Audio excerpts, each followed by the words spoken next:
Just putting together a clip of my 55 GMC second series of putting AC in the truck after being on the road for 10 years since it was built. Some ideas and different things I've come across, maybe help somebody out. And I guess while I got the shot of the front of the truck, just kind of go in here. I don't know if you can see. If somebody wants to put their receiver in there, that's lots of room. But if your pressure switch goes on, it'd be a lot of work to get the bumper and all that stuff off to do a small repair. Okay. This is the condenser from Gearhead World. It's attached to the rad bolts. No extra holes drilled. Up here is all this had to be removed to attach the condenser, but none of the trim stuff, just the bumper.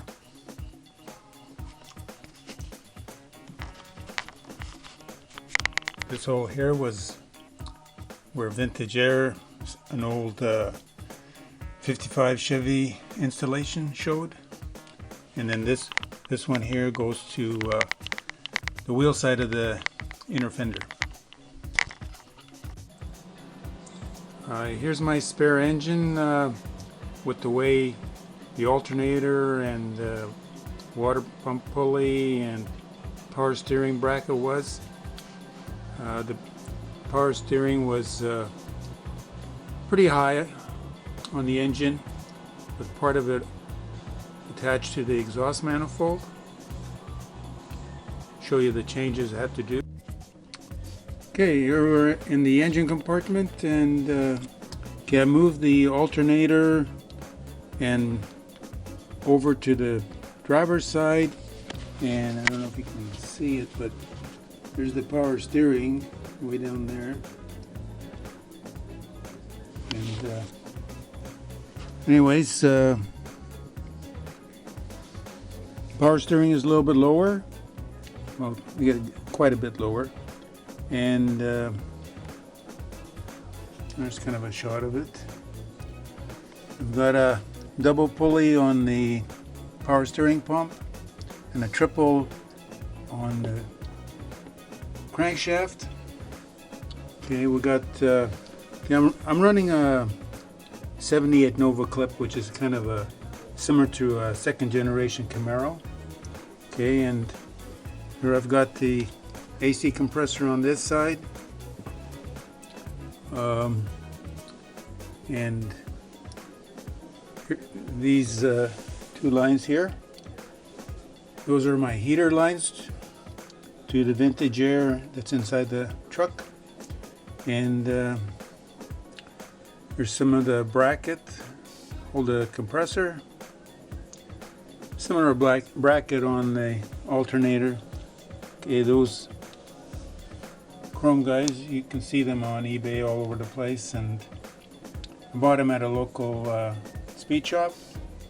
But okay, because I got a long water pump that the Nova had anyways, and I don't know, I couldn't find anything that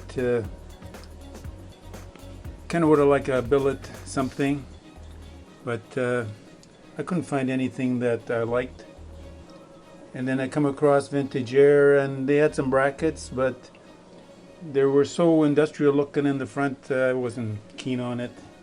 But they had lots of good ideas that kind of helped me come up with my brackets. It's kind of hanging on the first header bolt and the third header bolt, and it's the same on the compressor. And I'm kind of zooming in here on the compressor side. Put a little extra support on the compressor just so that I figure it's going to be a little bit more resistance, I guess. And okay, Okay, and I didn't want the lines to go through the firewall. I think it would have actually made it harder to hook up inside. That's where the battery would have originally sat. And trying to go for a clean look here. So I got the AC lines going between the A-arm and the hole cut for the fenders. You'll see clips of what it's like on the other side of the inner fender. And I'll show you here's my, I made my own brackets to hold the compressor and alternator. This is it. I just made out of a piece of laminate flooring so I could hang it on that other, like I got a spare engine, and kind of mock it up and figure out what's what. And the other issue I had, okay, I've run it for a year, but just hooking up the AC this year, so the belt wasn't on the AC. But yeah, I've got a press-on power steering pump pulley, and it's a double pulley. And the first one I had was a nice shiny one, and for whatever reason that I guess maybe I had it on and off too many times, and it just kind of blew off the first time I took it out last year. Anyways, these are my AC lines and heater hose lines. Okay, got a 1/2-inch heater hose coming off the engine and back to the water pump, and there's the supply line for the receiver and the main line return line coming back for the compressor. And okay, there's the AC lines, and there's the heater line. Those are 5/8. Couple of brackets I made, and that's where they go from 1/2-inch to 5/8. And one, and the other one is right there, 1/2-inch to 5/8. And I've got a plastic inner fender to protect the outer fender from stones stuck on the tires, and when you go on the highway they come flying out.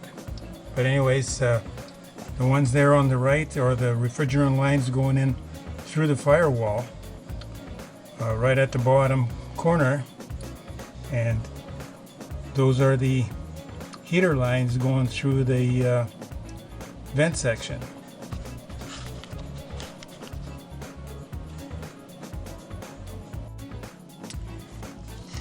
These are the AC lines coming into the cab to the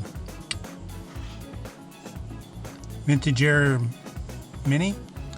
Anyways, I guess wouldn't have hurt to be up just a little bit so I don't have that crazy elbow on the supply. And the return goes through the hood hinge bracket.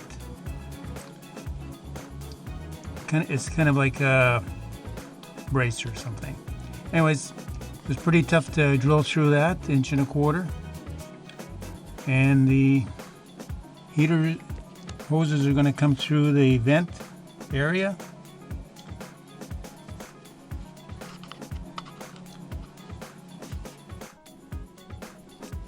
The heater control valve is in. Not much extra space. The hoses are coming through that factory access panel, but it makes it pretty hard to bring it through this aftermarket speaker kick panel gizmo guy. So and there's grommets. I got grommets on all the just on the other side of the plastic thing, and also on the front. Show you later. Yeah, when I talked to Vintage Air, they said to use that I can go up to compact instead of mini, but if you put that heater control inside here, there's not much room, because at the other end it's pretty much up against the hub there, where the distributor is on the other side. Anyways, on with the next line. Okay, the return line is on for the heater portion of it, and it was quite a challenge to get that second hose on. They have the two hoses together that they're actually the hose is actually touching each other, so to get your clamp on there in that tight space, some fun. And I kept checking, make sure I got no kinks in the hose going out through the front. I've seen guys have their AC lines coming through there too. At least the body's drilled out for it, but I sure don't know how they do it. But anyways, onward. A little view of inside the glove box of the hoses to the vents, and also the deluxe heater control, original heater control.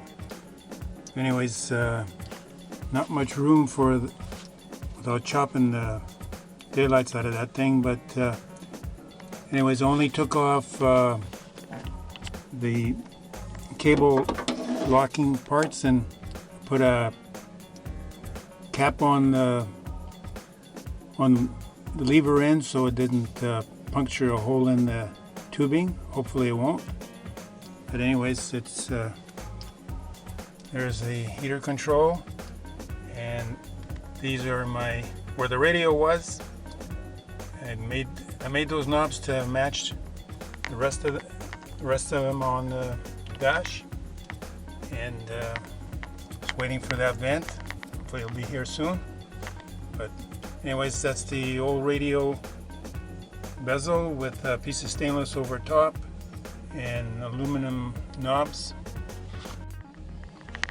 Okay, this is the final shot. Everything's done. Vent is in. Louver rather, in the middle. There's a glove box. Shortened up a little bit. A little bit of space for stuff. And side vent on the passenger side. I made a cover for the evaporator, kind of clean it up a little bit. It's my radio.